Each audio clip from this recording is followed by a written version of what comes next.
Hi guys, Brand here, and a little bit of a different video today. We're switching it up a bit from normal Dead by Daylight content because honestly, Dead by Daylight just kind of sucks, and I think I'm over making Dead by Daylight content. What I think would be really fun instead would be to do a nice little Lego puzzle, or I guess a mega block puzzle here from Pokemon. Everybody loves Pokemon. It's a very seamless transition from Dead by Daylight to Pokemon. You know, there's a lot in common between Pokemon and Dead by Daylight, as you know. And today we're going to be doing this Pikachu Evolution Line Mega Block set because Raichu is my favorite Pokemon, so I really love them a lot, so I cannot wait to make this. Let's go ahead and get down to business.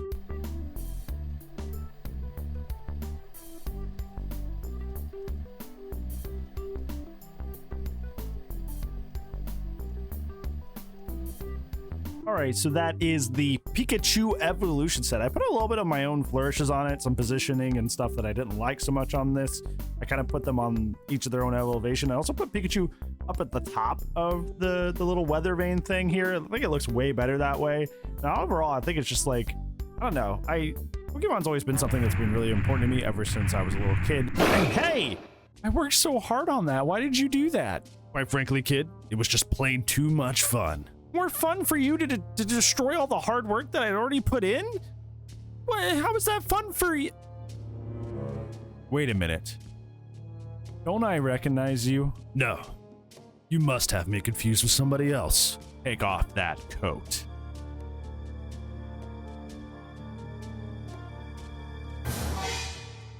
I knew it. Syringes, you're back. It would be like you to go in and ruin something that somebody else has already put a lot of effort into. What can I say? I love turning a good time into a bad time.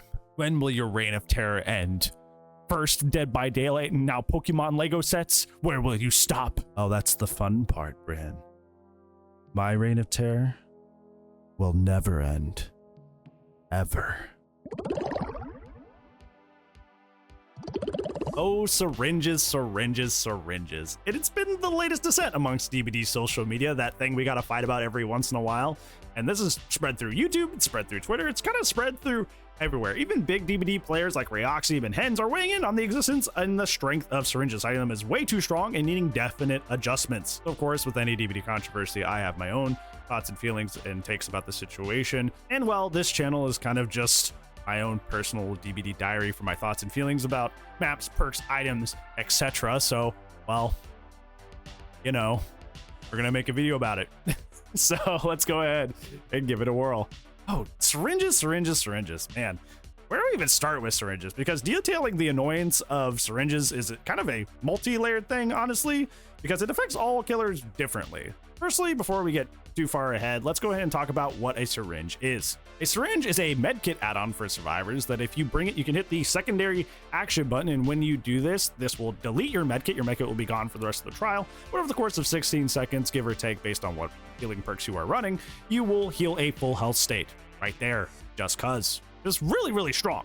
Really immensely strong. The most common use of syringes is to pop it while close to the killer in chase, and then trying to last as long as possible so you can heal up right in the killer's face mid-chase and extend chase even further. When even 16 seconds is a pretty big deal when it comes to time in Dead by Daylight, because you know, match time is gen time. Those of you that watch the match reviews know that.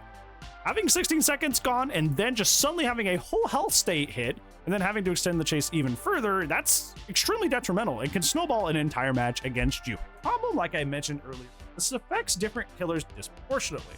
When I'm playing Xenomorph, I have an anti-chase ability. I have the tail attack. So if somebody pops a syringe in my face and they go running ahead of me trying to play safe, they can end up in a not very strong loop. They can end up in a loop that has very low walls, so I can just tail attack up and over and prevent them from trying to get value out of it. In that sense, it's almost kind of fun in that regard because it comes kind of like a time attack or a time trial that you guys see in a lot of different video games where like suddenly I have to play really efficiently and I have to go get them as quick as possible, where I may be, you know, kind of messing around a little bit before then. I'm like, okay, now this is the real deal. Now I gotta lock in, which isn't necessarily a bad thing. However, the problem comes in where you have M1 killers, kind of low-end M1 killers without any anti-chase abilities or movement abilities. Ghostface is a great example of this. Good old man with knife, good old Danny. You're just kind of at the mercy of the map and the kind of player you're facing. If somebody pops a syringe in your face, you just gotta hope they don't have enough pallets. You gotta hope that they're not a very, very good survivor. But if that's not the case, you're just kind of SOL, and the survivor gets a free heal simply because they had an abundance of add-ons and brought one into this game. So this creates a disproportion effect where characters with mobility anti-chase abilities can actually make this into kind of a fun challenge and add some extra exhilaration to your chase to try and get them as quick as possible. Whereas with M1 killers, good old men with knives, you just don't really have the tools to circumvent the chase quick enough unless the survivor makes an egregious mistake. And I think this brings up the main issue that we have with syringes, as eloquently put by Momo7th, that the best quote-unquote counterplay to syringes is that we just have to pray that the map RNG is in your favor and also pray that the survivor that used it is bad.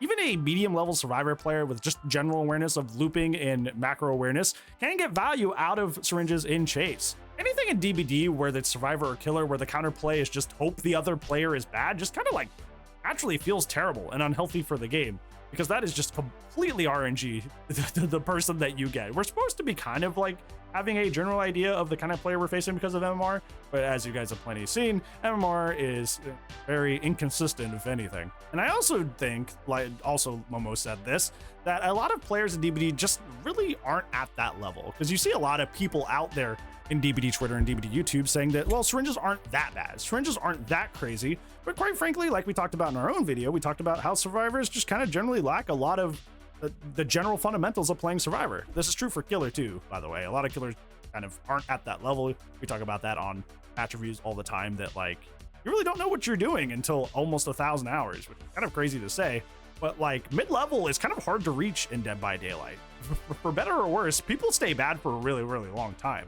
So I feel like a lot of people who play survivor casually bring syringes and they don't see those same crazy results that they see other players get on Twitch streams and comp games, that sort of thing, because, well, they're not at even the medium level yet. So I think that's where a lot of like the syringe defense comes from, is you kind of do have to have a certain level of awareness of like, hey, I need to play safer.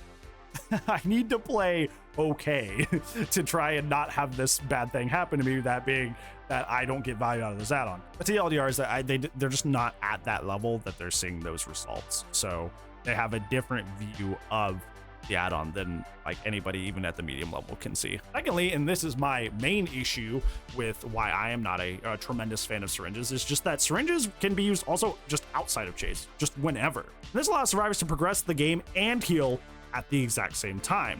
A lot of DBD's balancing for survivor strength is based around the fact that it does take multiple people to do some actions as the survivor role.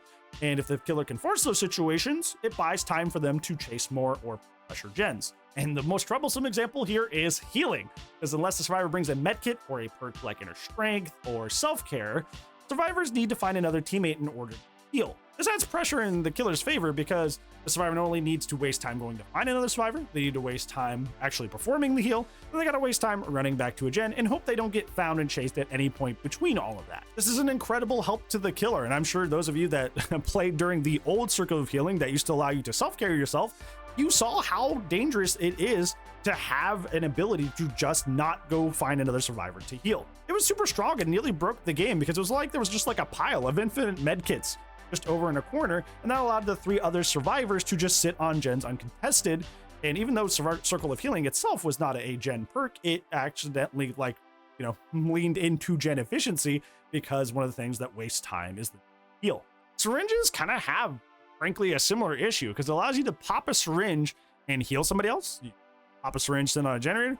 You can pop a syringe and go for an unhook. All of the helpful actions that you can do as survivor to progress the game, you can pop a syringe and do those all at the same time. Usually this would take you going, like we said, going to find somebody, going through the heal action, and then returning back to whatever you wanted to do. All of that is just cut out of the equation now. And the only other option there would be to like take the risk and play injured, but that also benefits killer, because essentially you're one shot the entire time. So that does also benefit the killer. But once again, that is completely erased with the syringe equation. So it, in a sense, allows survivors to have their cake. They need it too. And this is my least favorite part of it, because it's like I said, it's like if a survivor pops a syringe near you and you have an anti-chase movement killer, at least you can kind of, lock in and try to stop them. And then a lot of times you can. But if they just do it super far away from you, there's nothing you can do. It just kind of happens, and there's nothing. There's no input there. So what would be a better version of this add-on? Ideally something that preserves the high stakes pop mid chase kind of time trial kind of aspect of the add-on, but disallows the syringe popping in the distance and allowing them to progress the game and heal simultaneously. Of course, the former would likely need some sort of adjustment because M1 killers would still suffer pretty poorly under this, and weaker killers in general. But then again, I don't know about that because, like, I think that's a problem with them, right? Like, if you're looking like bot 5 killers, the bot 5 killers are bad at a lot of things. They're bad at a tremendous lot of things, and any sort of very strong anything affects them more disproportionately. I think that's more of like a balanced discussion and not like specifically a syringe discussion. Like currently it's a symptom of their weakness, and it's not like if they were stronger, they could do more about it. So I don't know how we handle that because M1 killers need a lot of help in general with a lot of different. And so I don't know if we go down that route, but what I do know for sure is just healing in the distance and being able to do everything else at the same time. That's really wrong. So I would at least do that part. Now I know there's actually a lot of Survivor mains who watch me, which hi, how are you? Hope you're doing well. But it's always shocks me there's a lot of Survivor mains that watch me. I try to be as like fair and okay with my thoughts and feelings as I can be. Try to be well informed, but you know, obviously I play more killer than Survivor, so you're a killer main and all your thoughts are killer based. But I know that what's going to come from a lot of people that play Survivor or main Survivor is that, well, behavior is taking away all the good Survivor options and making the role boring, etc., etc., etc. But frankly, we just don't live in that era of DBD anymore where things get to be busted without much input. Behavior has made a concerted effort to remove the whole thing gets value with no counterplay aspects of the game. Of course, this is an ongoing effort. Clearly, there's a lot of stuff in the game that still match that description that get used a lot, but it's clearly the goal of behavior to slowly over time scrub these out of the game. And I want to say that, like, you're fully within your right to dislike that. Like, a lot of DBD's history has been built on perks, items, etc. that get so much value for so little. With the game nearly being a decade old, a lot of people have grown really attached to the status quo of being able to bully for so little. And I think a lot of people like the game for that reason. So this whole motion to try to remove these things has been a hard thing for a lot of people to swallow. And some people, frankly, just can't. It may not be for everybody. And as we've talked about in other videos, those kinds of perks and items are kind of like sometimes the only thing that brought somebody to the game.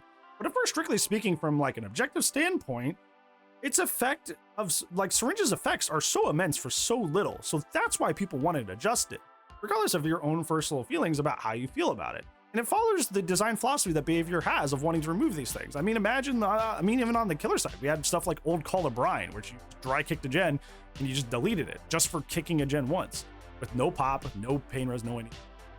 Kick gen, go burr. You didn't even have to hook anybody.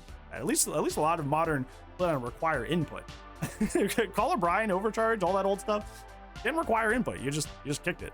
Stuff just happened, which obviously felt lame and terrible. So behavior nerfed those appropriately. So they're going to continue to nerf stuff like that appropriately, no matter what side it's on.